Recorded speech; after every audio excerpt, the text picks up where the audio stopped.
Que s'est-il passé sur le marché du NFT le week-end du 15 et 16 juillet 2023? Qu'est-ce qu'il ne fallait surtout pas rater? C'est parti, on y va. Avant ça, n'oublie pas le petit pouce bleu en bas de la vidéo, on s'abonne à la chaîne, on clique sur le lien dans la description pour du très très lourd pour tous ceux qui veulent en apprendre plus avec les NFT. C'est parti, on va faire ça vite parce qu'il n'y a pas énormément de choses. Alors, en ce moment, c'est à nouveau la folie au Open. Il y a eu pas mal de choses, notamment avec Fred Guy, qui est l'un des mecs les plus populaires du moment sur Twitter. Et il y a eu des propositions. Oui, j'aimerais bien qu'il y ait eu un mec, je sais plus comment il s'appelle, qui a voulu proposer à Fred Guy de lui dire: je te donne mon Open, tu le mets pendant 3 mois, c'est gratuit. Et après, tu peux remettre ton mutant, mais c'est gratuit, ça me fait plaisir, c'est cadeau. Ce même mec possède plus de 700 Open. On imagine bien pourquoi il veut ça. Bien évidemment, c'est pour faire pump les Open. Fred Guy n'a pas voulu, ça a été la surenchère, tout le monde a participé, il y a eu le collègue Franklin qui s'y est mis, il y a eu tout le monde, ça a été la surenchère de propositions, vous pouvez voir d'ailleurs ici. Voilà, making an over trade offer to Fred Guy. Il a même proposé, Franklin a même proposé son singe doré. Voilà. Et au final, qu'est-ce qui s'est passé? Fred Guy a mis un Open gratuitement. Alors, il faut avoir l'œil, hein, mais c'est le Open qui correspond à son mutant ape.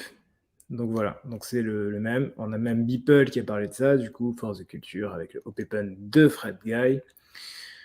On a Jack Butcher qui a fait évidemment un Open Freddition en disant que l'ensemble des revenus allait revenir à Fred Guy.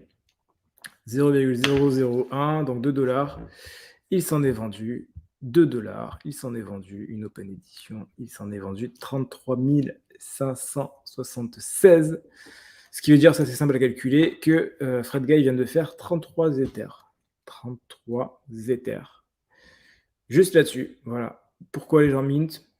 Je me pose la question, mais en tout cas, ils le font. C'est... Voilà, et donc du coup, comme l'appelle Bini Maxi, maintenant il y a la Wagmi Cabal qui est arrivée et tout le monde a mis son petit Open. Voilà, on a Fred Guy Warren.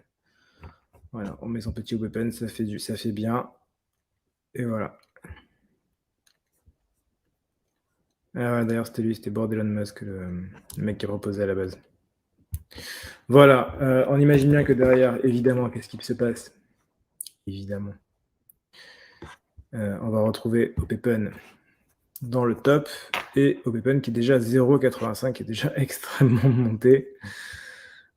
Voilà, on peut voir sur l'activité, voilà. Avant le week-end, après le week-end. Voilà, vous avez un pourquoi tout ça, ça s'est passé. J'ai personnellement suivi l'histoire, mais je l'ai suivi un peu trop loin pour pouvoir aller faire les trades là-dessus. Pour être tout à fait honnête, j'ai pas été assez actif pour voir ce qui s'est passé. C'était en un sens assez prévisible de voir ça une fois que c'était parti. Dans tous les cas, le collègue Board Elon Musk a réussi son coup, puisqu'il a fait bump les Open, il va pouvoir dump ses 700 Open comme tout le monde à la pleb. Hein. Je sais pas s'il a un... Ouais, non, il a pas de... C'était Board Elon Musk.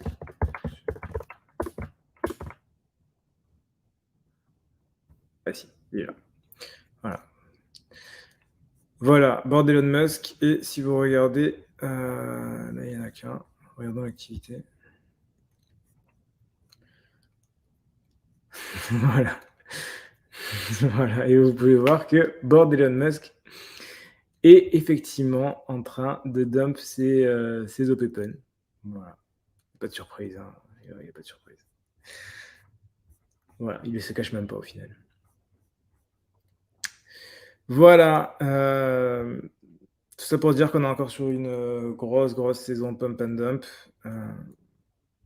Là, ici, avec Fred Guy qui est derrière.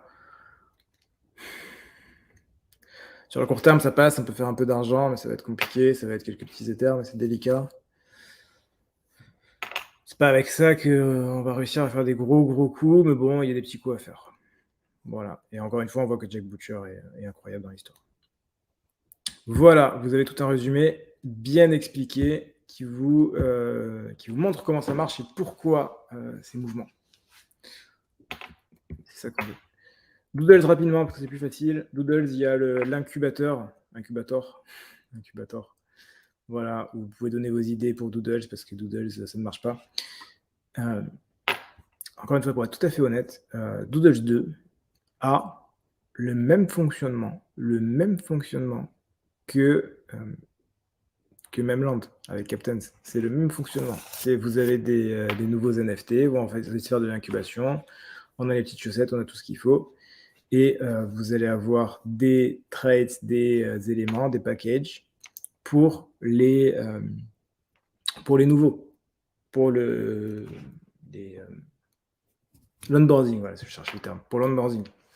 Or, pour être encore une fois tout à fait honnête, Doodles est beaucoup plus à même de réussir ce genre de choses, puisqu'ils ont déjà la techno, ils ont déjà Flow, qui a fait ses preuves, qui a fonctionné, qui a pu faire de l'onboarding, notamment sur NBA Top Shot, qui a très très bien marché, et qui est OK. Mais à côté de ça, Doodles est décrié, Memland est bien réussi. Voilà. Quelle est la différence entre les deux? La perception et la communication. C'est la seule différence entre les deux. Objectivement, Doodles est mieux que Memland. Par contre, en termes de communication et de marketing, Memland est au-dessus. Mais ça s'arrête là. Voilà. Factuellement, Doodles est mieux. C'est un avis tranché, mais je trouve que c'est le cas. Et enfin, Christie's va mettre aux enchères pas mal de nouveaux NFT. On va s'y intéresser. C'est intéressant de voir un peu ce qu'il y a, quel est l'intérêt de l'art, quels sont les gros artistes du moment. On va essayer de faire un peu plus de vidéos art, d'ailleurs, prochainement. On va plus travailler, d'ailleurs, mais en tous les cas, des vidéos d'art. D'ailleurs, au passage, qu'est-ce qu'on voit déjà en page d'accueil de Christie's? On voit qu'on a le famoso nude de Lost Robbie. Donc voilà, donc on a encore celui-là, on en avait parlé la dernière fois. Il est présent.